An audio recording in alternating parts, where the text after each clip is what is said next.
আমাদের সার্জিস ভাই আমাকে বলেছেন, হুজুর আমি আমার আসন থেকে নির্বাচন করতে চাই। কোন বাপের বেটা থাকলে আজ আমার মাইক কেড়ে দেখা, তোর বুকের পাটা থাকলে আয়, তোর পিঠের চামড়া একটাও থাকবে না।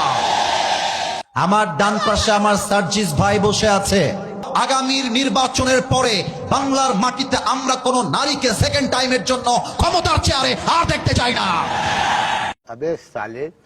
দুই নাম্বার কথা, আমরা এই দেশের প্রধানমন্ত্রী হিসেবে এমন একজন যোগ্য প্রধানমন্ত্রী চাই, এমন একজন যোগ্য কোয়ালিফাইড পারসনকে চাই। আমার দেশের প্রধানমন্ত্রী চাইলে জাতীয় সংসদে দাঁড়িয়ে যেমন বক্তব্য দিতে পারবে, আমার দেশের প্রধানমন্ত্রী চাইলে ঢাকা জাতীয় মসজিদ বাইতুল মুকাররমে দাঁড়িয়ে জুমার খুতবা দেওয়ার যোগ্যতাও রাখবে। এমন নেতা আমরা চাই কি চাই না?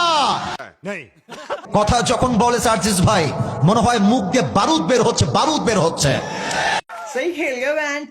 ভোট চাওয়ার জন্য এই মাহফিলে আসি নাই, আমি কারো পক্ষপাতিত্ব করবার জন্য মাহফিলে আসি নাই। Even though I was not 100% confirmed that Sarji's brother will be here.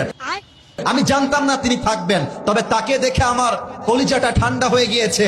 আমি জাস্ট এতটুকু বলতে চাই, অনেক তো দেখেছেন শাসন, অনেক দেখেছেন নীতি, এবার তাদেরকে ভোট দিতে হবে যা এই বাংলার মাটিতে ইসলামের রাজ কায়েম করতে চায়।